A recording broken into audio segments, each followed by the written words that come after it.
RSS Sarsanghchalak Mohan ഭാഗവതിന്റെ സുരക്ഷ വർദ്ധിപ്പിച്ചിട്ടുണ്ട്. പ്രധാനമന്ത്രി നരേന്ദ്രമോദി, ആഭ്യന്തരമന്ത്രി അമിത്ഷാ എന്നിവർക്ക് നൽകുന്ന ASL സുരക്ഷ ഇനി മോഹൻ ഭാഗവതിനും നൽകും എന്നതാണ് വാർത്ത.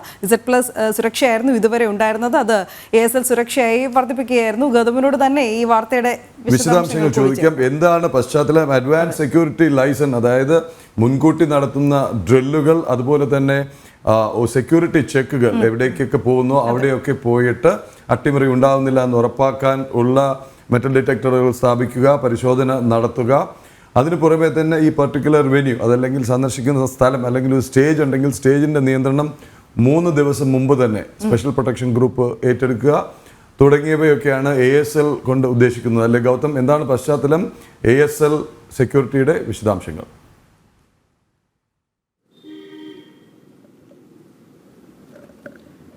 പ്രദീപിള്ള, ഇപ്പോൾ പ്രധാനമന്ത്രി നരേന്ദ്രമോദിക്കും അതോടൊപ്പം തന്നെ കേന്ദ്ര ആഭ്യന്തരമന്ത്രി അമിത്ഷാ, പ്രതിരോധ മന്ത്രി രാജ്നാഥ് സിംഗ് തുടങ്ങി ചുരുക്കം ആളുകൾക്ക് മാത്രമാണ് ASL സുരക്ഷ നമ്മുടെ രാജ്യത്ത് കേന്ദ്ര ആഭ്യന്തര മന്ത്രാലയം നൽകിയിട്ടുള്ളത്. ആ ഒരു പട്ടികയിലേക്കാണ് ഇപ്പോൾ രാഷ്ട്രീയ സ്വയംസേവക സംഘത്തിന്റെ സർസംഘചാലക് ഡോക്ടർ മോഹൻ ഭാഗവതും എത്തുന്നത്. അദ്ദേഹത്തിന്റെ സുരക്ഷ Z+ൽ നിന്നും ASLലേക്ക് കേന്ദ്ര ആഭ്യന്തര മന്ത്രാലയം മാറ്റിയിരിക്കുന്നു. അദ്ദേഹത്തിന് വളരെയധികം ഈ ഇസ്ലാമിക ഭീകര ശക്തികളുടെയും മറ്റും ഈ ലക്ഷ്യത്തിൽ മോഹൻ ഭാഗവത് ഉണ്ട് എന്നതാണ് ഇതിന്റെ അടിസ്ഥാനപരമായ കാരണം.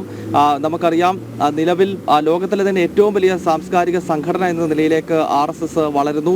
സംഘത്തിന്റെ ശതാബ്ദി വർഷം വരുന്നു. അങ്ങനെ സംഘടന വലിയ തോതിൽ വളരുന്ന ഈ ഒരു കാലഘട്ടത്തിൽ ഭീകര സംഘടനകൾ RSSന്റെ തലപ്പത്തിരിക്കുന്ന ആളുകളെ ലക്ഷ്യമിടുന്നു എന്നത് സംബന്ധിച്ചുള്ള ഇന്റലിജൻസ് റിപ്പോർട്ടുകൾ കേന്ദ്ര ആഭ്യന്തര മന്ത്രാലയത്തിന് ലഭിച്ചു. ഈ ഒരു പശ്ചാത്തലത്തിലാണ് ഇപ്പോൾ ഡോക്ടർ മോഹൻ ഭാഗവതിന്റെ സുരക്ഷ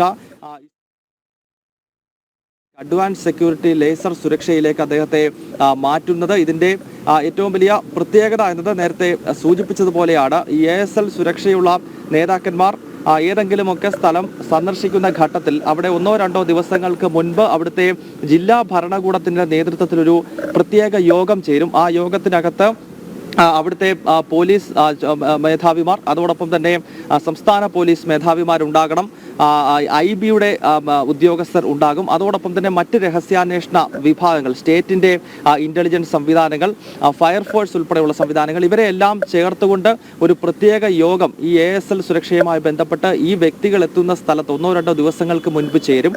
അതിനുശേഷം ഏത് തരത്തിലുള്ള സുരക്ഷാ ക്രമീകരണങ്ങൾ ഇവരെത്തുന്ന വേദിയിൽ ഉൾപ്പെടെ നൽകണമെന്നത് സംബന്ധിച്ചുള്ള കൃത്യമായ തീരുമാനം ആ ഒരു യോഗത്തിനകത്തുണ്ടാകും. അതിന്റെ അടിസ്ഥാനത്തിൽ ആ പ്രദേശത്ത്, അതായത് ഈ ASL സുരക്ഷയുള്ള നേതാക്കൾ എത്തുന്ന പ്രദേശത്ത് പ്രത്യേക തരത്തിലുള്ള സുരക്ഷ നൽകുന്നു എന്നതാണ് ഈ ASLന്റെ ഏറ്റവും വലിയ സവിശേഷത എന്നത്. മാത്രമല്ല, ഇവർ യാത്ര ചെയ്യുമ്പോൾ ആ യാത്രകൾക്കകത്തും കേന്ദ്ര ആഭ്യന്തര മന്ത്രാലയത്തിന്റെ പ്രത്യേക നിർദ്ദേശമുണ്ടാകും. ഒരു ഉദാഹരണം പറയുകയാണെങ്കിൽ, ASL സുരക്ഷയുള്ള നേതാക്കന്മാർക്ക് എല്ലാ ഹെലികോപ്റ്ററുകളിലും സഞ്ചരിക്കാൻ സാധിക്കത്തില്ല. മറിച്ച് അഡ്വാൻസ് ടെക്നോളജിയുള്ള പ്രത്യേക ഹെലികോപ്റ്ററുകളിൽ മാത്രമേ ASL സുരക്ഷയുള്ളവരെ പറക്കാൻ അനുവദിക്കുകയുള്ളൂ. അങ്ങനെ വളരെയധികം സുരക്ഷാ ക്രമീകരണങ്ങൾ ഏർപ്പെടുത്തുന്ന ഒരു സംവിധാനത്തിലേക്കാണ് ഇപ്പോൾ RSS തലവൻ, RSS സർസംഘചാലക് ഡോക്ടർ മോഹൻ ഭാഗവതിനെയും ഉൾപ്പെടുത്തിയിരിക്കുന്നത്. നേരത്തെ ചൂണ്ടിക്കാണിച്ചതുപോലെ ഇസ്ലാമിക ഭീകര ശക്തികളും മറ്റും അദ്ദേഹത്തെ ലക്ഷ്യമിടുന്നു എന്നതിന്റെ അടിസ്ഥാനത്തിൽ കൂടിയാണ് ഇപ്പോൾ പ്രധാനമന്ത്രിക്കും കേന്ദ്ര ആഭ്യന്തരമന്ത്രി അമിത്ഷാ, രാജ്നാഥ് സിംഗ് തുടങ്ങിയ നേതാക്കൾക്ക് മാത്രം നൽകിയിട്ടുള്ള ASL സുരക്ഷ ഇപ്പോൾ